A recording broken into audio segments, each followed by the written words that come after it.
Morning बच्चों, आज हम हिंदी व्याकरण में संज्ञा लिंग पढ़ेंगे। लिंग शब्द के जिस रूप से यह बोध हो कि वह पुरुष जाति का है या स्त्री जाति का, लिंग कहलाता है। यहाँ कुछ चित्रों के माध्यम से उदाहरण दिखाए गए हैं। पिता, माता, बैल, गाय, छात्र, छात्रा, मोर, मोरनी। इन चित्रों में पिता, बैल, छात्र और मोर पुरुष सूचक हैं, यानी ये पुल्लिंग में गिने जाएंगे। माता, गाय, मोरनी, छात्रा ये स्त्री सूचक शब्द हैं, ये स्त्रीलिंग में गिने जाएंगे। इस प्रकार हिंदी भाषा में लिंग दो प्रकार के होते हैं। पहला हमारा होता है पुल्लिंग, दूसरा स्त्रीलिंग। पहला भेद हम पढ़ेंगे, पहला लिंग का पहला प्रकार हम पढ़ेंगे पुल्लिंग। पुरुष जाति का बोध कराने वाले शब्दों को पुल्लिंग कहते हैं, जैसे कि हाथी, शेर, चूहा, दादा, नाना, चाचा आदि। दूसरा लिंग का दूसरा प्रकार होता है स्त्रीलिंग। स्त्री जाति का बोध कराने वाले शब्दों को स्त्रीलिंग कहते हैं, जैसे कि शेरनी, गाय, माता, सास। हिंदी में कुछ ऐसे शब्द हैं जिनका प्रयोग केवल पुल्लिंग में या स्त्रीलिंग में ही किया जाता है। केवल पुल्लिंग यानी कि पुल्लिंग में जिसका प्रयोग हमेशा पुल्लिंग में किया जाता है: खरगोश, खटमल, भेड़िया, कौवा, कीड़ा, बाज, कछुआ, मच्छर आदि। अब स्त्रीलिंग, केवल स्त्रीलिंग में प्रयोग किए जाने वाले शब्द: मक्खी, सती, सुहागिन, सवारी, मैना, कोयल, मछली, मकड़ी आदि।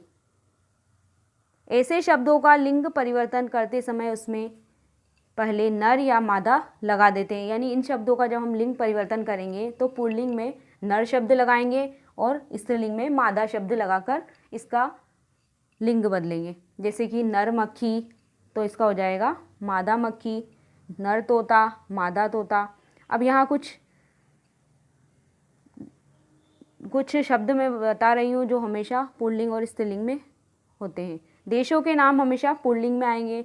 कोई सा भी देश का नाम आ जाएगा तो पुल्लिंग में होगा, गिना जाएगा। भारत, नेपाल, भूटान, पाकिस्तान आदि।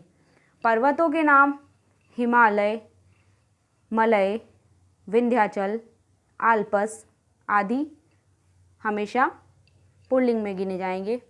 महाद्वीपों के नाम पुल्लिंग में गिने जाएंगे: एशिया, अफ्रीका, ऑस्ट्रेलिया आदि। भारतीय महीनों के नाम भी पुल्लिंग में गिने जाएंगे: चैत्र, वैशाख, ज्येष्ठ, श्रावण, आषाढ़ आदि। दिनों के नाम हमेशा पुल्लिंग में गिने जाएंगे: रविवार, सोमवार, मंगलवार आदि। आगे देखिए, शरीर के अंगों के नाम हमेशा पुल्लिंग में गिने जाएंगे। कुछ अंग पुल्लिंग में गिने जाते हैं और कुछ स्त्रीलिंग में गिने जाते हैं। हाथ, पैर, नाखून आदि पुल्लिंग में गिने जाते हैं। स्त्रीलिंग में आँख, नाक, जीवा, ठोड़ी, कोहनी, कलाई आदि स्त्रीलिंग में गिने जाते हैं।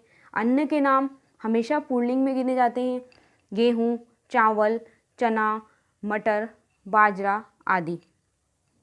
इसमें दो अन्न जो है, मक्का जिसे हम मकई बोलते हैं, ज्वार, ये दोनों स्त्रीलिंग में गिने जाते हैं। पेड़ों के नाम में कुछ पेड़ पुल्लिंग होते हैं और कुछ स्त्रीलिंग होते हैं। आम, नीम, अशोक, पीपल, ताड़, सेब, बरगद ये पुल्लिंग होते हैं और स्त्रीलिंग में नाशपाती, नारंगी, लीची आदि। धातुओं के नाम धातु पुल्लिंग में गिने जाएंगे जो कि खदानों से निकाले जाते हैं: पीतल, तांबा, सोना, स्टील आदि। स्त्रीलिंग चांदी जो है वो चांदी स्त्रीलिंग में गिनी जाती है। द्रव्य पदार्थों के नाम, लिक्विड जो भी वस्तुएं होगी वो पुल्लिंग में गिनी जाएगी: तेल, घी, पानी, शरबत, पेट्रोल, दूध आदि। स्त्रीलिंग में चाय, शराब, कॉफ़ी आदि। भाषाओं के नाम हमेशा स्त्रीलिंग होते हैं: हिंदी, मराठी, बांग्ला आदि। इसके अलावा नदियों के नाम हमेशा स्त्रीलिंग में आएंगे: गंगा, यमुना, कावेरी, गोदावरी, कोसी आदि।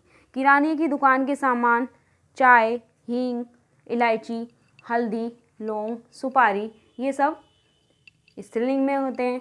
नक्षत्रों के नाम चित्रा, रोहिणी, भरणी, अश्विनी आदि भी स्त्रीलिंग में गिने जाते हैं। तिथियों के नाम भी स्त्रीलिंग में गिने जाते हैं। अब पुल्लिंग शब्दों को मैं बता रही हूँ। तौलिया, द्वार, पड़ोस, ताला, बुखार, होठ, फर्श, दहेज, भूचाल, आशीर्वाद, पहिया और हमला। मंजन, षड्यंत्र, लालच, शंख, वैभव, रक्त। आंसू, कल्याण, गंजा, कौवा, कीर्तन, उपवास। प्रश्न, अमृत, मकान, नृत्य, बाजार, गुलाब। घड़ा, डंडा, जुलूस, टिकट, छप्पर, चांटा। मित्र, कार्य, क्रोध, उपहार, सुख, पालन। ये सब शब्द पुल्लिंग होते हैं। आगे हम स्त्रीलिंग पढ़ेंगे। गिलहरी, चमेली, ढोलक, पेंसिल, जिह्वा, मुस्कुराहट। निराशा, फसल, मरम्मत, प्रतीक्षा, भीड़, बर्फ, गड़बड़, झंझट, छाया, जनता, घृणा, चाट। अहिंसा, खुशामद, ईर्ष्या, कसम, उमंग, आत्मा। टिकिया, दुनिया, तबीयत, थकावट, ध्वजा, ठंडक। हड़ताल, खबर, आग, कक्षा, अप्सरा, इंच। याचना, शपथ, लड़ाई, सुबह और व्याख्या। ये सारे शब्द स्त्रीलिंग में होते हैं। पुल्लिंग से स्त्रीलिंग बनाने के कुछ नियम होते हैं जो हम पढ़ेंगे। प्रत्ययों की, यानी कि पीछे जो शब्दों के अंत में जो शब्द जुड़ जाएंगे, संज्ञा शब्द, उसके द्वारा भी प्रत्ययों की सहायता से संज्ञाओं का लिंग परिवर्तन किया जा सकता है। पहला नियम हमारा है, कुछ अकारांत यानी जिसके अंत में अ हो, पुल्लिंग संज्ञाओं में ई लगाकर, ई की मात्रा लगाकर लिंग बदलते हैं। जैसे देव, देव में अ अंत में है तो देवी। पहाड़, पहाड़ी। कुछ दूसरा नियम है, कुछ अकारांत पुल्लिंग संज्ञाओं में ई की मात्रा लगाकर, बड़ी ई की मात्रा लगाकर लिंग बदलते हैं। लड़का, आ की मात्रा लगी हुई है, लड़की। चाचा, चाची, दादा, दादी।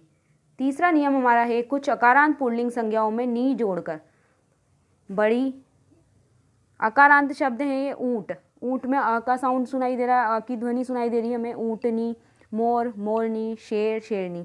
चौथा नियम हमारा है, कुछ अकारांत पुल्लिंग संज्ञाओं में आनी जोड़कर, जैसे कि सेठ, सेठ अकारांत पुल्लिंग शब्द है, इसमें आनी जोड़ा तो सेठानी, जेठ, जेठानी, देवर, देवरानी आदि। इकारांत को ई में, ई बड़ी ई को छोटी ई में बदलकर और नी जोड़कर लिंग बदलना। पापी, पापिनी, साथी, साथिनी, हाथी, हथिनी। व्यापार वाचक संज्ञा के अंतिम ई को इन में बदल देते हैं। व्यापारवाचक, जैसे कि धोबी कपड़े धोने का काम करता है तो ये व्यापारवाचक में आ गया। तेली, माली, तो इनमें इन शब्द, इन प्रत्यय को हम लगाकर लिंग बदलेंगे। धोबी, धोबीन, तेली, तेलीन, माली, मालिन आदि। उपनाम, यानी कि किसी का दूसरा नाम, यानी उसको दूसरे नाम से बुलाया जाता है, पुकारा जाता है, तो उसके आगे हम आइन शब्द जोड़कर लिंग बदलते हैं। पंडित, पंडिताइन, ठाकुर, ठाकुराइन, लाला, ललाइन आदि। अब कुछ हम लिंग, कुछ शब्दों में लिंग रूप भिन्न होते हैं, ऐसे शब्दों को हम पुल्लिंग से स्त्रीलिंग बनाने के कुछ नियम, जिनके कोई नियम नहीं होते हैं, उन शब्दों को हम, जिनको पुल्लिंग से स्त्रीलिंग में बदलने के लिए कोई नियम नहीं होते, उसे हम पढ़ रहे हैं।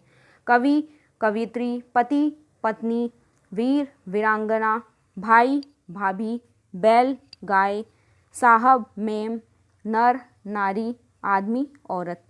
आगे देखिए, राजा, रानी, विद्वान, विदुषी, सम्राट, सम्राज्ञी, माता, पिता, माता, बाप, माँ, ताऊ, ताई, ससुर, सास, पुरुष, स्त्री।